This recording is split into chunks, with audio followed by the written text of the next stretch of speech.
This video is sponsored by Incogni. Stay tuned for more info. I brought some friends home. Well, one friend and one harbinger of doom. It's gonna be huge. Do you think the people who animated this are still in therapy, or every TV show ever has its fair share of episodes that are just not as good as the rest or just straight up bad? This is nothing new. But what about the most hated episodes of these shows? Episodes that may not necessarily be the worst in the show overall, but just have those moments in writing decisions and characters acting like utter nincompoops for your blood to come to a scintillating boil. In the world of animation, there are tons of episodes out there from even some of the most beloved cartoons of all time that just get under people's skin for one reason or another. And I think discussing these episodes is far more interesting and entertaining than talking about what might be the actual worst episodes in their respective series. The moments where everything just seems to go wrong, leaving you with nothing but sheer unabashed hatred. But are all of these episodes really deserving of this reputation? Just how hateable can these episodes possibly be? Okay, they're not that bad. We're all adults here, right? Don't answer that. Just a heads up, I wanted to keep this video fairly simple, so I'll mostly be looking at episodes from shows that are mostly well received, as shows that are already generally disliked tend to be low-hanging fruit, and positively received shows having blunders like this are just far more interesting to talk about. Also, there will be shows missing from here that you'll probably complain about, so cry about it, I don't care. This video is sponsored by Incogni. You know what I hate? Signing up to a cool new website because la la la la la, that's what you do on the internet, right? Your emails are tarnished forever and it's all your fault.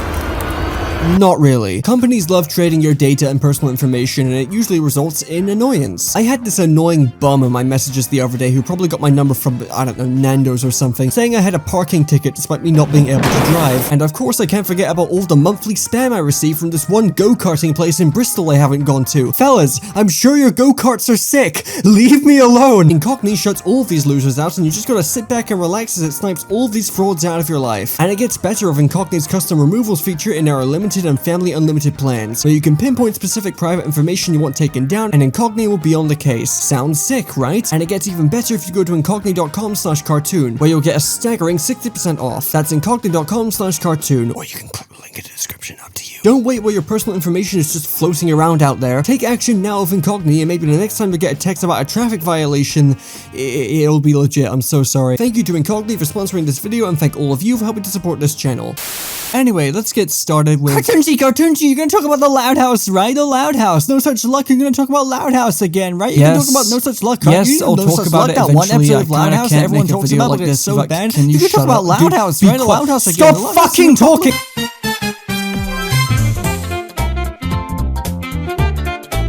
Cartoonshi, please talk about the Loud House. I love your Loud House videos. I'm going to boil you. I get that I just said I'd be talking about positively received shows, and these days the Loud House is kind of the polar opposite of that. This show's PR is in the damn toilet these days, and I'll admit I didn't really help with that. Notice that it's been almost 2 years since I made a Loud House video. That's how you know my life is going well right now. No Such Luck is an interesting case because it was pretty much the first Loud House episode that was pretty universally hated. Again, when this episode first came out, Loud House was getting super glazed thanks to its admittedly still entertaining first season, so any severe drop in quality was going to be noticed right off the bat. And unfortunately, the plot of the episode itself feels like the quintessential bad cartoon episode. The plot revolves around Lincoln trying to convince everyone that he's bad luck to get out of helping his family with certain tasks, only for it to blow up in his face as his family buys into the superstition a little too hard and end up locking him out of the house and neglecting him. Seriously, you read this episode's plot for one moment and you can immediately tell that it was doomed from conception. A lot of people hate this one because, without being super dramatic, again, it's the fucking Loud House. It's a clear-cut case of child neglect and abuse that's trying to be played for laughs, and it just doesn't really land. It's frustrating, it's needlessly cruel, and the episode ends with Lincoln managing to convince everyone that he isn't bad luck, so long as he stays in this mascot costume for basically ever. Loud House up to this point had pretty solid characterization, even in the few bad episodes there were at the time, so it was definitely a bit of a shock seeing everyone be completely rock-bottom stupid here. Lincoln is a hard character to get me to care about because he's usually a massive piece of shit, but this was probably the most overkill lesson he's ever learned. What's really fascinating though are the fan responses to this episode. Again, this is the Loud House community we're talking about here. At this point they practically own DeviantArt for the power of being corny, but this specific episode inspired so many fanfics of alternate endings and continuations. You know that entire subgenre of sad Loud House images? Yet that subgenre pretty much started thanks to this episode. Either these fanfics would seek to peacefully remedy the controversial ending and the abuse Lincoln went through, or they would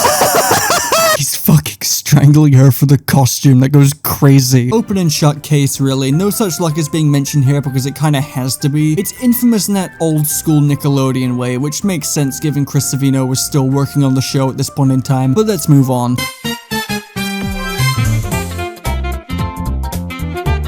Now, there is no shortage of bad Odd Parents episodes. Again, the vast majority of the show past its first few seasons is utter sewage. But there's one in particular from season 10 that not only takes the crown as the worst in the entire show by a country mile, but also the most hated simply because it showcases every single problem the series has ever had packaged into one swift uppercut to the fucking nads. Certifiable Super Sitter is uniquely bad for an Odd Parents episode and is infamous for breaking every established rule the show had attempted to follow for its entire existence. Also this.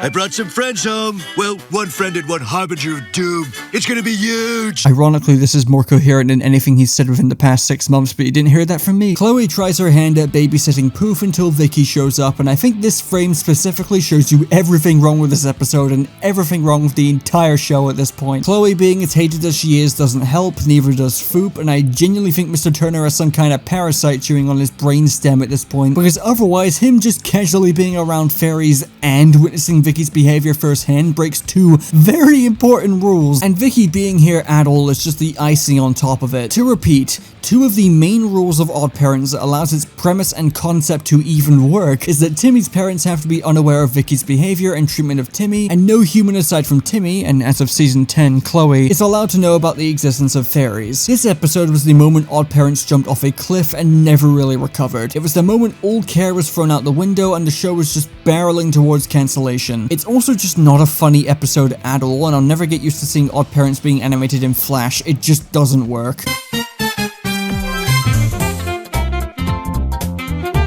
It's pretty widely accepted that Rick and Morty Season 5 is when the show started to get really bad. It was showing signs of decline by seasons 3 and 4, even though they definitely still have their fans, but 5 was where the show really started to lose the plot. The original creative spark and sharp wit that drew so many people in is definitely still in there somewhere. The show is still capable of producing some fantastic stuff, but it's being put through the ringer. Like, I highly doubt the writers of this show wanted to write an episode where Morty uses a breeding mount to jack himself off and it ends up with Rick accidentally creating a bunch of sperm monsters, but you never know at this point. And no, I did not just make any of that up. Rick Dependent Spray is an easy contender for worst episode of the whole show, but I don't see anyone saying they hate it too much.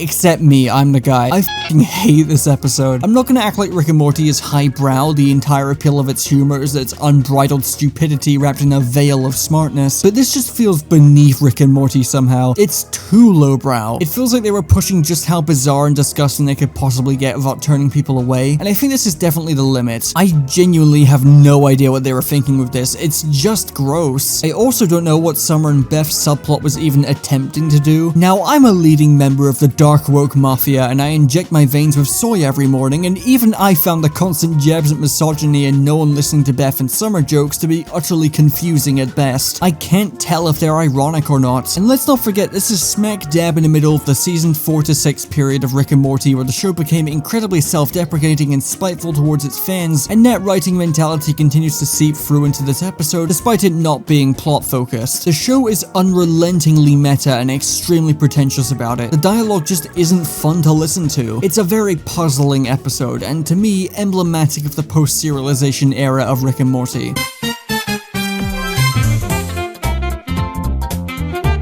There's a good selection of Steven Universe episodes to choose from and call the most hated, from plot focus to filler, but for the most part the filler of Steven Universe gets a really bad rep due to just how much there is, and how they always seem to interrupt the story at the most inconvenient and annoying times imaginable. At their best, the filler episodes of Steven Universe can be light and fun distractions that add to the world and the experiences of the characters, but at their worst you get shit like Rocknaldo, a complete and utter nothing burger featuring the most universally despised character in the show long after he stopped being funny. Ronaldo as a character is a huge blemish on Steven Universe's mostly excellent cast, but I already went into the reasons why in my video on hated cartoon characters, but to simplify, he's an annoying conspiracy theorist who takes things way too far to the point of being a legitimate danger to people around him, and while he can sometimes be slightly amusing, his presence is almost always pointless and irritating. For some reason, Ronaldo has several episodes throughout the show where he is a main focus, each ranging from relatively harmless to knocking Steven out with a rock and adding to his gradually developing PTSD as shown in Steven Universe Future. But what makes Rocknaldo particularly infamous was how the episode was marketed. If you watch Steven Universe nowadays with none of the massive delays between episodes, you'll probably still end up finding the episode a little irritating. But this was originally marketed as an actual story important episode teasing the reveal of a brand new gem called Bloodstone. At the time, people were craving for actual story content given how much filler was being shoveled down our throats, so many people clung to this teaser, only to realize as the episode premiered that it was intentionally misleading, and the episode was just about Ronaldo calling himself Bloodstone and unofficially joining the Crystal Gems for the episode just to dick around and annoy Steven. While looking back on it, it's pretty obvious they wouldn't be this nonchalant about a new gem reveal. Given the state of the show's release schedule and all the filler episodes, I don't blame anyone for being genuinely excited that the show is about to do something big. The marketing was incredibly misleading, and it's left a bitter taste in the mouth of the fandom for years. The backlash towards this episode was pretty loud, and I don't know if it was a coincidence or not, but after Rocknaldo, Ronaldo didn't have a single speaking role in the show again and never got the spotlight ever again. He was relegated to a background cameo for the remainder of the show's duration.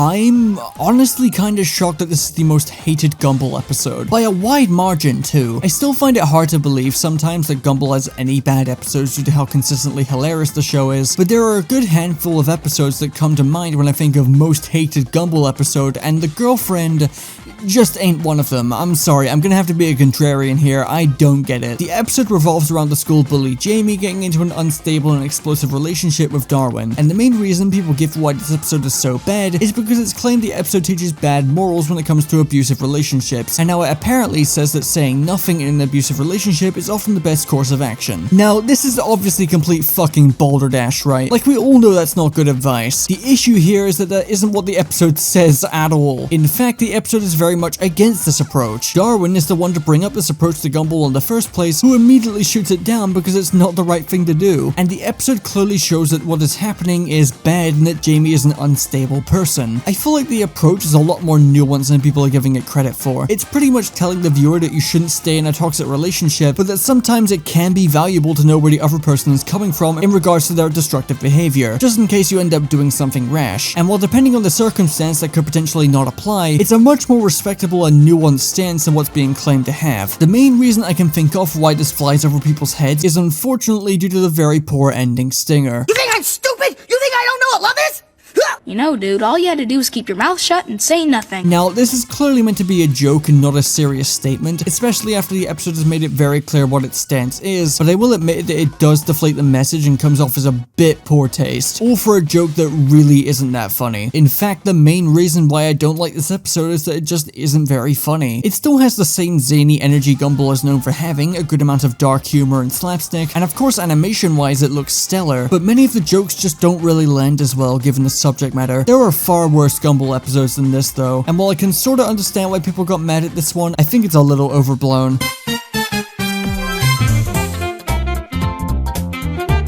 Okay, yeah, fine, these have been talked about to death, but it wouldn't be a video on hated episodes of cartoons if I didn't select some of SpongeBob's large catalogue of poor showings from the mid to late 2000s, so let's get this done as quickly as possible. Out of the sheer fuckload of hated SpongeBob episodes, these are the ones I think are the most hated overall. Stuck in the Ringer is everything wrong with how Patrick is being written in post-movie SpongeBob combined into one miserable episode where SpongeBob just gets tortured the entire time. The Splinter is one of the most talked to death bad episodes of any TV show to ever exist due to its over-reliance on gross-out humor, and the visuals are genuinely hard to look at sometimes. One Course Meal is an otherwise poor episode about Plankton being tortured by Mr. Krabs, but gets special notoriety due to the scene towards the end where Plankton genuinely tries to kill himself. And A Pal for Gary is often considered the worst episode in the series because of how out-of-character SpongeBob is written and how genuinely stupid the stretches in logic are to keep the running gag with SpongeBob mistakenly blaming Gary for things he didn't do goes. As I rewatched these episodes, I didn't laugh one single time. I had to actually avert my eyes multiple times during the Splinter specifically. One Course Meal is bad, but far tamer than most people would describe it to you, and A Pal for Gary is the worst episode in the entire fucking series. There are no saving graces here, it's a black-hearted episode. Okay, thank God I'm done with SpongeBob, let's just cap off this video with...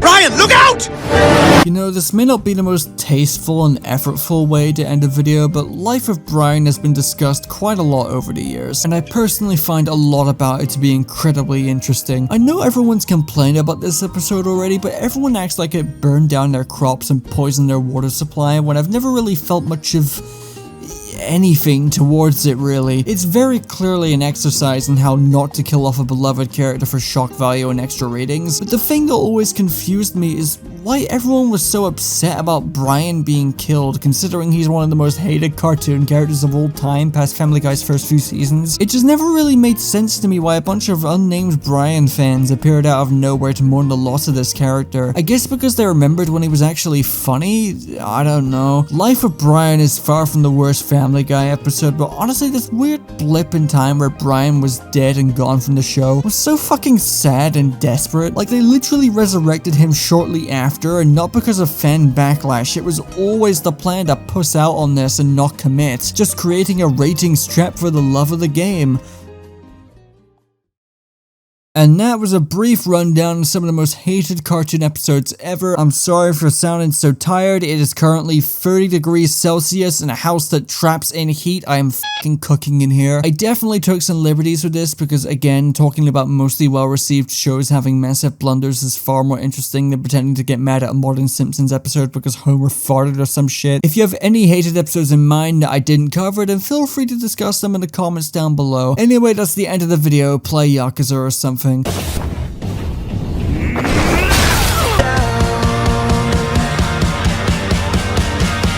you choke it up because you